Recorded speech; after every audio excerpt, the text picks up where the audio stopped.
Nick from BBC here. It's been about 3 years since you've done a trip like this, coming to the other side of the world. What is it that you've missed and perhaps not missed about doing these big pre-season tours? 3 years, where have we been 3 years ago? I forgot it. Was it USA or was it Hong Kong? I don't know. Probably USA than the last one. So, no, these trips are really a wonderful thing. The only problem is you have to fly 14, 15 hours and you train in completely different times. Humidity is not exactly that what we are used to it. So it's good and not so good. The best thing about it is we come closer to our fan base. So that's how it is to the fan base here in Asia especially. We know how big it is and we know how important it is to come here, and we really love doing it from a training point of view. And then first and foremost, I'm a coach, and it's not my favorite thing to do, because if we can go 2 weeks to Austria and train twice a day, that would be better. Here we have appearances and stuff like this, very important. And it's kind of like a preseason is for us, for a coach, is to create situation which we hopefully don't face during the year. So like tougher situations, like you train in the middle of the night pretty much when nobody's not ready, you train in extreme heat. All this kind of thing. We will not face that in England, but it helps us anyway. So it's also from a sports point of view is really helpful as well. But the most important thing is to come here and that the people see us, and not only on television but live as well. We have today here, I heard now 12,000 people for the open session, for open training session. That's absolutely impressive. That's really great. The only problem we have is a little bit, sometimes the people probably think he could sign on my shirt. That's true, I could. The problem are the 500 people around, so, and I don't have time for 500 people, and we try to do it as often and as much as possible, but we cannot satisfy everybody's wishes. That's the problem a little bit, but I hope that the people are happy anyway. Hi Jurgen, Jay from Goal here. You used a whole host of players against United in Bangkok. I think you had about 3 different 11s on the pitch over the course of the 90 minutes.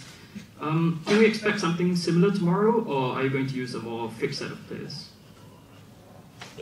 We might change a little bit, but it will be a similar approach. Look, the thing is, do I like losing against United 4-0? No, not at all. But we cannot judge our pre-season because of one game. We have to do what we have to do, and we had obviously a longer season as United, so we had to play longer. It was the most intense season I ever experienced, so we had to give the boys as long off as possible. Means the internationals came only back 3 days before we played Man United. If I let them play now 45 or 60 minutes, then somebody has to put me in front of a court or whatever. It's like that's not possible, and we have still to take care of that. But the boys have to train hard. That's what we do in between. Not sure. Yes, there was no open session, but the session here was pretty intense, and that's exactly what we will do today again. We have to train really intense, hard, a lot, to get the players in the right physical state for the whole season. So. Pre-season games are important, but the most important games are coming up in a few weeks, and that's when we have to be ready. So, and for that, sometimes we have to suffer, and we all suffered. With 4-0 is a harsh result. We didn't like it, but it happened anyway. And now, let's see what we can do tomorrow against Crystal Palace. Yeah. Hi again. Most of our rivals are strengthening this season.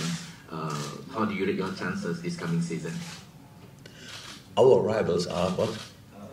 Can you just repeat that, sorry? Most of the rivals are strengthening their squad. Oh. So how do you rate your chances this That happens every year. So our chances in the specific games against our rivals, whoever it will be, I figured out we have around about 19. And I always do that. We try to do it as well. And yeah, I don't think we have our chances are worse than last year or massively better than last year. Not at all. It's just, look, we play now for a while consistently on a pretty high level. It's really difficult to do, to be honest. It's not that we just think, now we will be good again. So winning a Premier League game is the most difficult thing I've experienced in my life, and I do the job already for a while. And so that's what we try to prepare for, that we are ready for Fulham, and then for all the others in the league. And of course, before that we play Man City, try to be ready for that as well. But really that we respect all the opponents in the Premier League, and It's really difficult. Nothing to do with who they signed or who came in and stuff like this. The good news is, in the end, they only can line up 11. So we have the same number, and then let's give it a go. So that's what we try. We can improve, and we have to, and we want to, and that's what we are working on. And then we could or can be again. That's our aim. This one team nobody wants to play against, and if we can be that, then we have a good chance to win some football games. Yeah. Hey Coach, Sohail from Goal here. You've been quoted in 2016 saying that you were strongly against the idea of signing individual players for around 100 million. Obviously now you've signed Nunez, a hugely exciting player for nearly 100 million euros, including add-ons. How much has the market changed in years since you first made that comment? Yeah, a lot, obviously a lot. These kind of things happen. The numbers are not right, we are telling, but it's not a problem. I know which numbers going around in the world out there. When you want to sign a striker as exciting as Darwin is, this is the market, and you have to pay the price. I said it's not a price you mentioned, but not a price is going around, but there's no problem. But I said so many things in my life, and life caught me then later and showed me that my imagination was obviously not clear enough for how quick life can change. So that's how it is. After that, we bought a centre half for quite a decent fee. We bought a goalie for quite a decent fee. That's how it is. Our situation is always the same. We try to level it somehow. The things we invest and the things in the boys and the players we sell, that it's kind of not going out of any kind of range, and that worked so far. But I know. I heard it immediately. I forgot it obviously that I said this, but everybody reminded me on it, and I thought, oh, okay, yeah. I said worst thing in my life, which were, yeah, to be honest. So that's one of them. One of them. Yeah. Hi, James Pearce from The Athletic. Jurgen, can I just check, Diogo Jota obviously wasn't involved the other night. Is he back in contention for tomorrow night? Is there anyone else who won't be involved, who's carrying any knocks? Do you see it as a chance to maybe step up minutes, maybe 45 rather than 30 for a lot of the lads? Yeah, for some. So Diogo, so lucky. So Diogo was not involved because of an injury he got in the end of the season, of his season. Trained yesterday fully, and got injured again.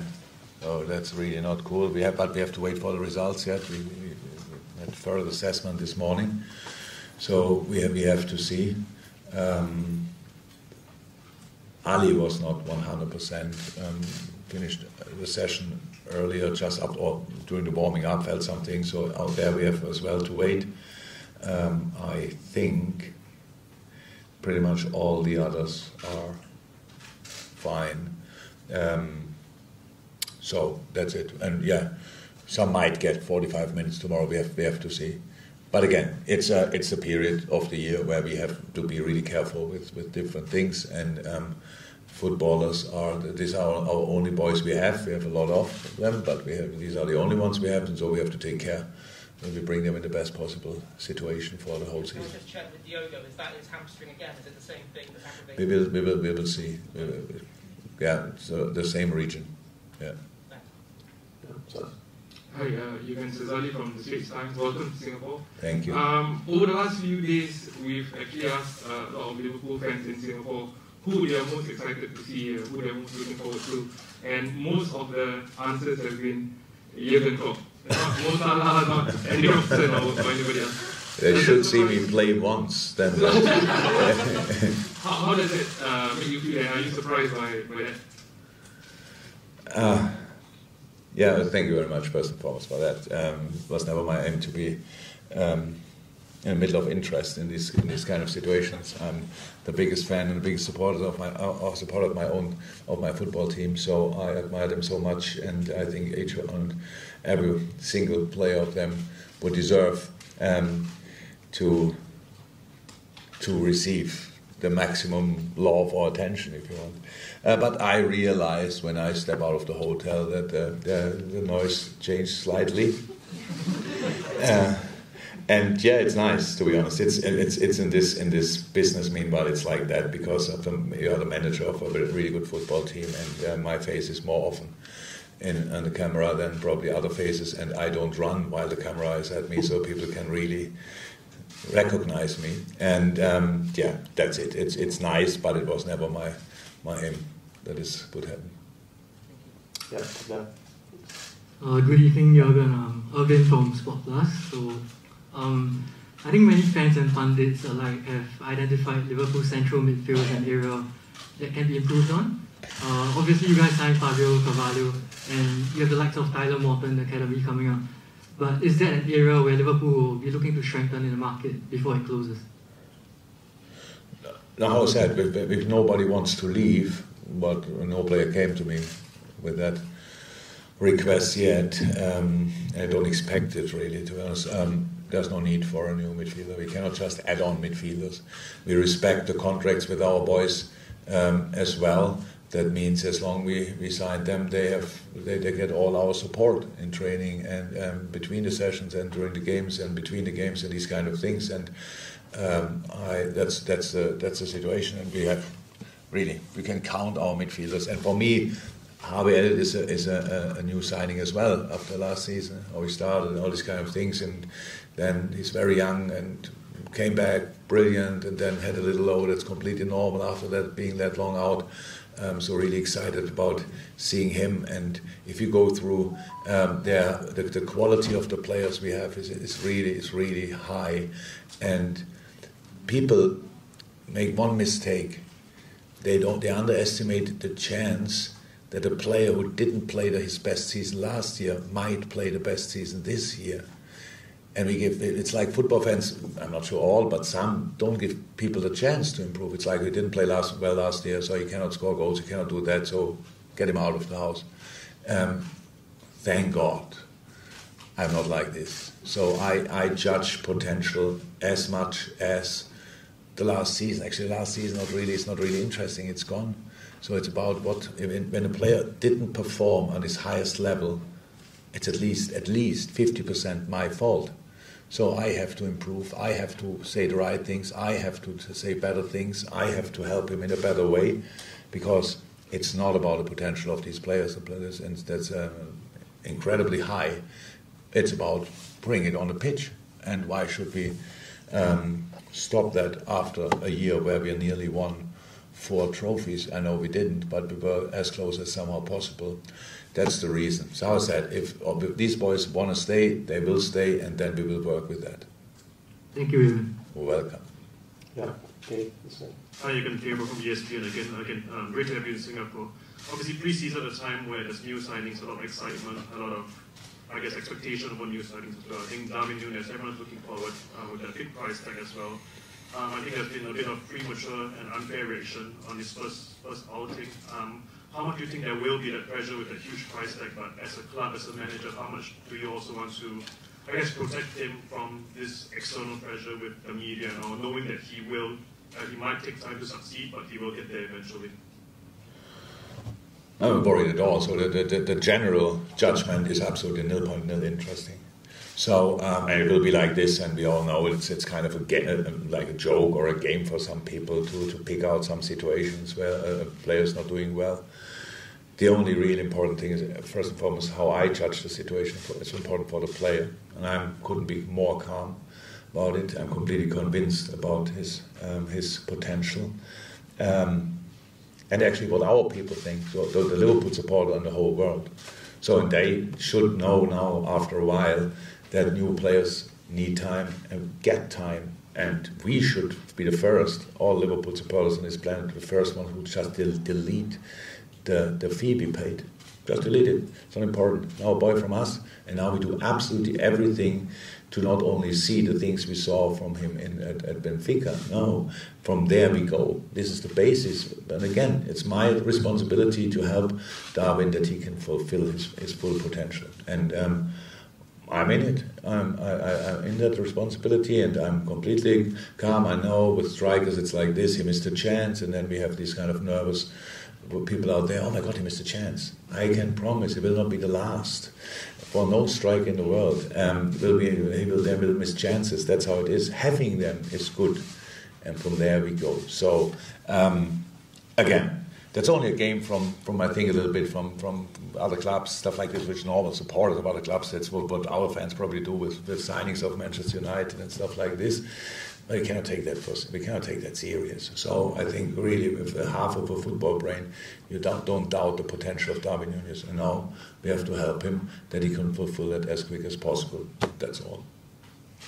Okay, guys, Jurgen's got to get to training. So one more question, please. Yeah.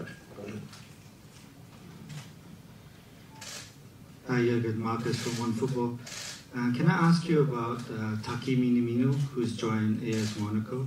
How do you think he'll fare in League One, and how would you describe his time at Liverpool? Yes, he will succeed in League One. I wish him all the best. We miss him, honestly. He was a fantastic. He is a fantastic player, and he was a fantastic part of our squad. And we should not forget that as an offensive player coming to Liverpool in a time when the settled front three were Mane, Firmino, Salah, the new signing was Diogo Jota. It's not like that you have to be a bad player to not be in the first lineup. No, you have to be a world-class player to be around and to be the next one coming on and stuff like this. So Taki did incredibly well for us, and I would have loved to keep him. But I understand 100% that he wants to play more often and more regular. That's absolutely right from his point of view, 100%. And so we wish him all the best. We can easily say we wouldn't have won one trophy if Taki Minamino wouldn't have been with us last year. He scored all the decisive goals to get us to the final. So I know that he sees his time, that he enjoyed his time at Liverpool, but of course he wanted to play more, and that might make sense to move on and go to Monaco in this case, which is a super club for him. And I'm really convinced that he will do incredibly well.